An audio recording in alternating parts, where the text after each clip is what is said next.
হত্যার বিচার চাই। পাশাপাশি আপনাকেও আইন হাতে তুলে নেবেন।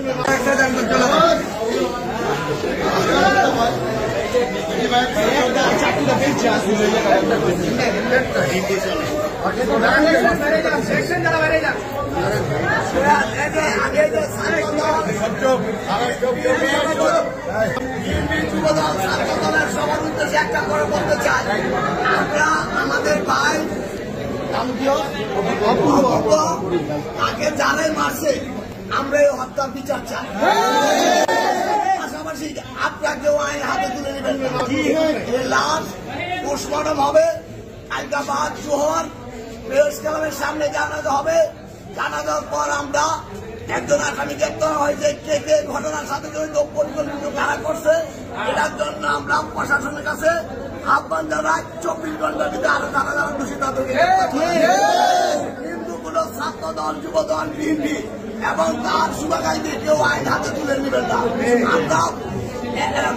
আমরা জেলা প্রশাসক আছে, এসপি আছে, ওসি আছে, তাদের দুর্দান্ত আহ্বান জানাবো। তাকে গ্রেপ্তার করা হয়েছে, তার থেকে অনতিবিলম্বে কিভাবে এই ঘটনা ঘটলো, কেন ঘটালো, কারা কারা এই ঘটনা পরিকল্পনা করে কারা পিছিয়ে আছে। অতএব আমাদের হত্যা টাউন মহানগর বিএনপির পক্ষ থেকে তীব্র প্রতিবাদ জানায় এবং যারা এর সাথে আরো জড়িত তাদেরকে অনতিবিলম্বে গ্রেপ্তার করে তাদের এই অপূর্ব হত্যা দৃষ্টান্তমূলক শাস্তি চায়।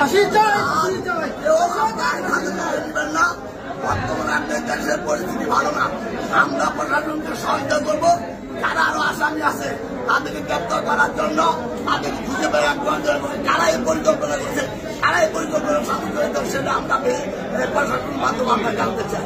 অতএব আপনারা সবাই ঠান্ডা থাকবেন। ওর বাবা মা, ওর বাবা আমাদের ছোট ভাই, আজকে আপনার ভোর নামাজে প্রেস ক্লাবের সামনে জানাজা হবে। পরবর্তীতে আমরা একটা প্রতিবাদ সভা করবো। এটা আপনাদের সবাইকে ধন্যবাদ।